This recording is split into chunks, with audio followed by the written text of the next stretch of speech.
And I remember thinking, oh my God, I don't know what's going on here. I lost 536,000, kings against aces twice now, and I have to get out of this town, before something else happens bad. I lost 536,000.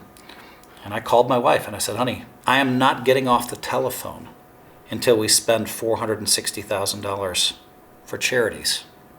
Take one, Hellmuth.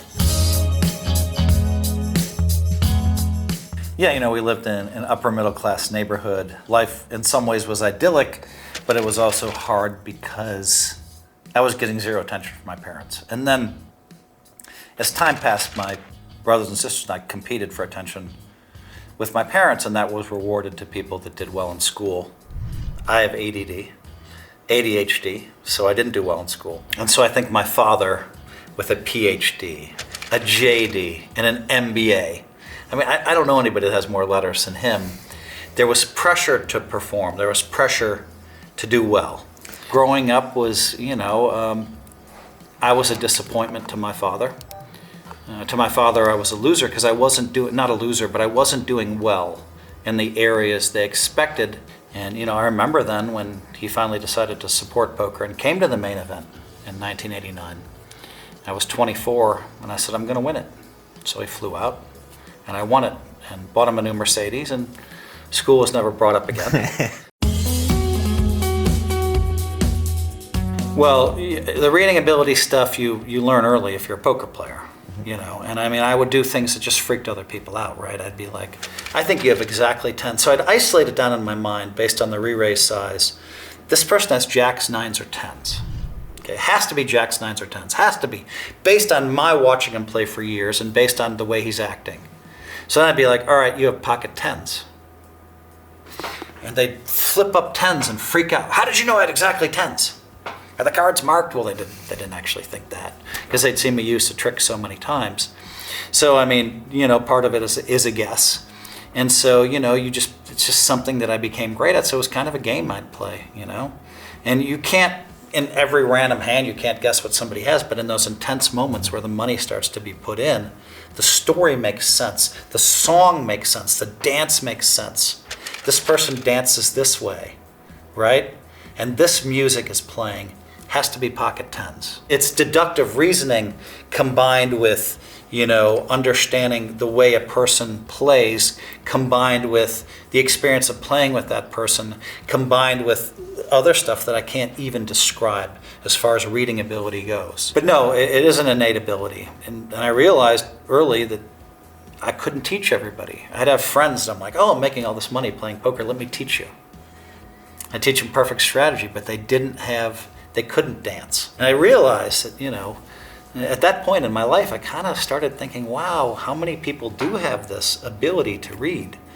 And I started thinking it's 10%. No, it's 5%. No, it's 3%. No, it's 2%. There's a flow to poker. There's a dance.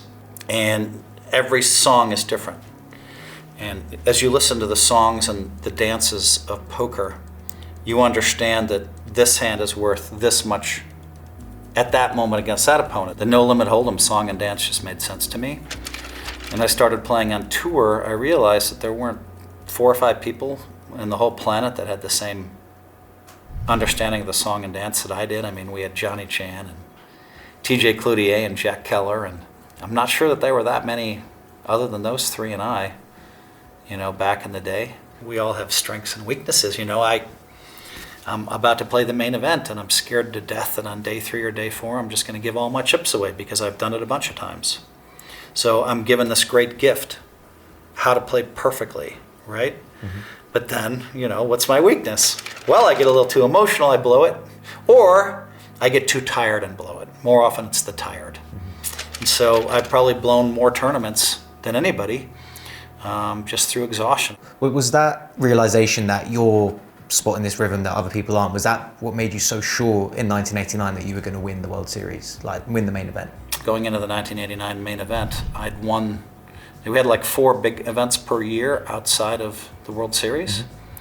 And I'd won the Bicycle Club main event, which was and finished second in the preliminary So just boom, boom. And so I was on the cover of all the magazines. This was August. And I made some other deep runs in some other tournaments, and I just thought, wow, I think this is going to be my year. So I just started telling everybody I was going to win it. It's set my answering machine. Hey, you're talking to the 1989 world champion of poker.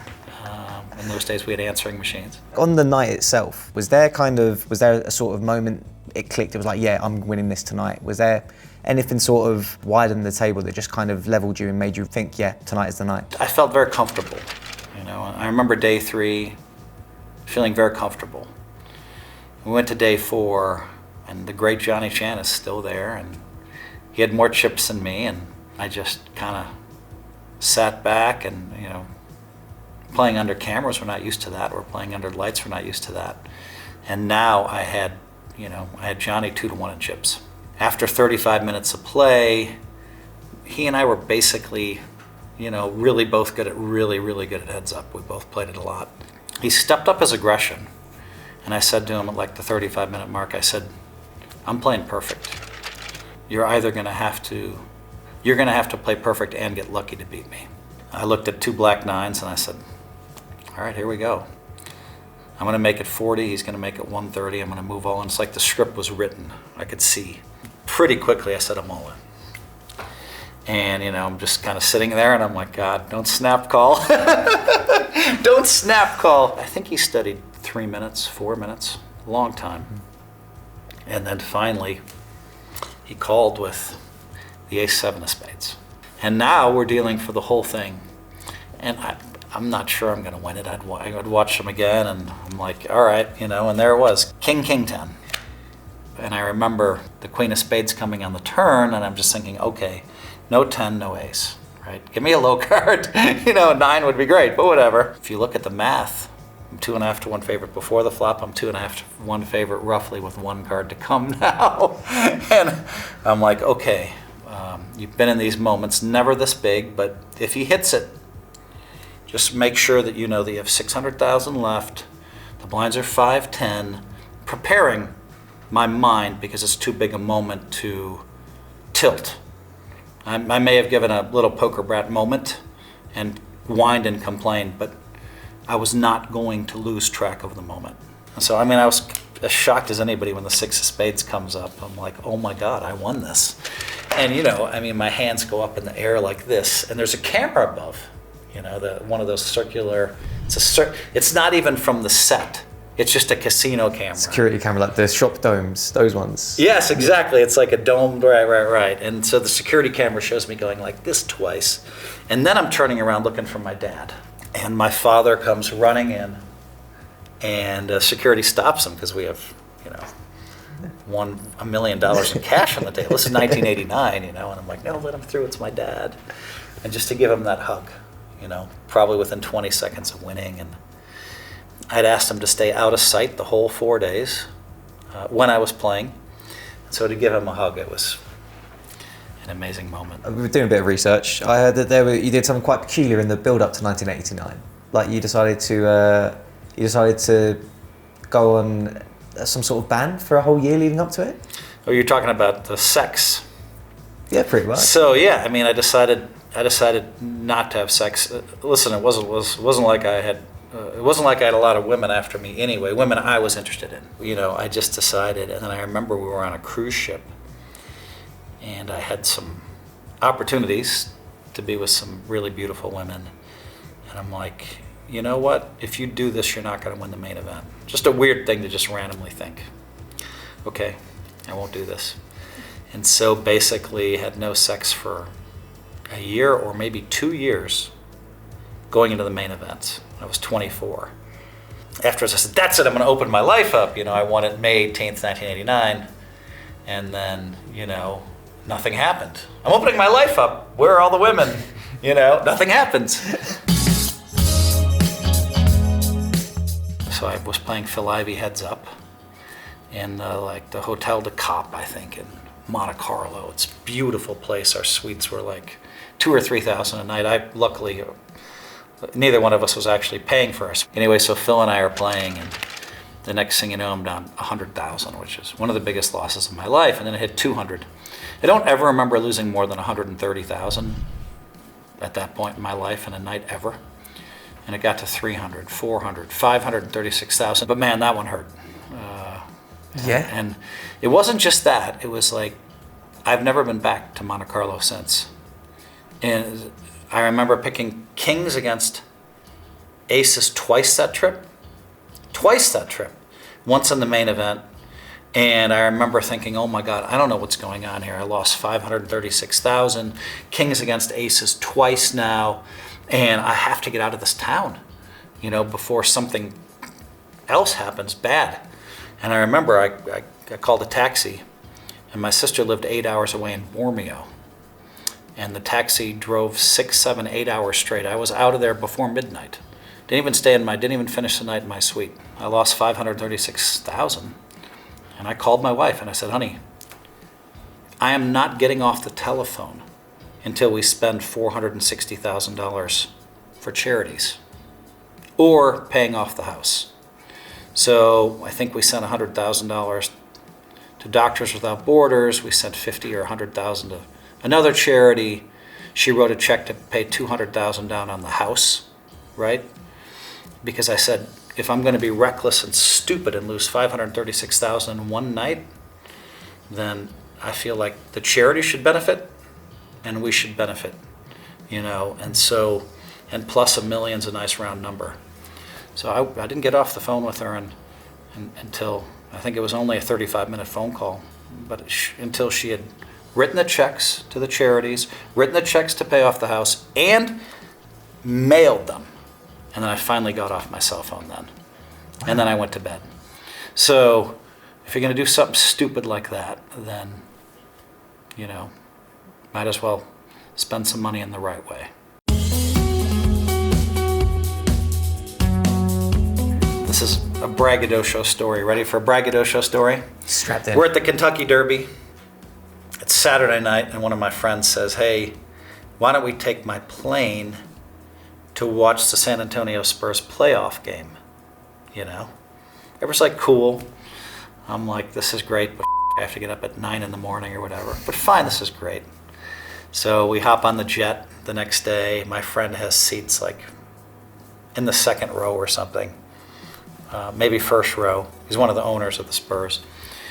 And so then I then at halftime, there's a place where you can go if you're sitting on the floor.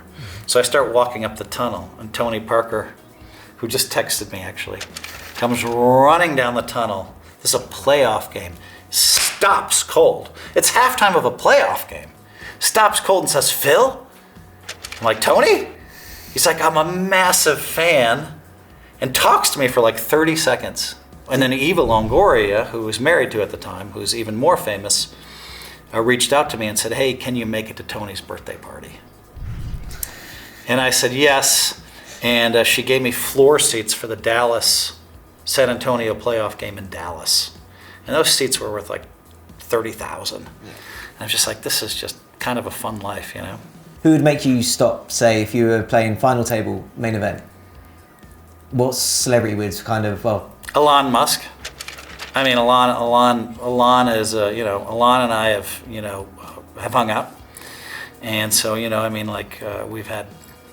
we'll drink tequila together and just talk for a couple of hours. And, does he play? He does not play, but he showed a little interest recently in poker. He asked me for a lesson. Donald Trump was doing commentary when I was at a final table. He was in the booth, which is weird. Obama plays poker. If Tiger came strolling in, Tiger and I have played high stakes blackjack together all night and drank and smoked cigars. And so, but I'd be like, yo, I think I'm just going to go into, just touch a little bit on the kind of your blow-ups. Just going to talk to you quickly about that, because, I found it really interesting, like me personally looking at you, because... My blow-ups?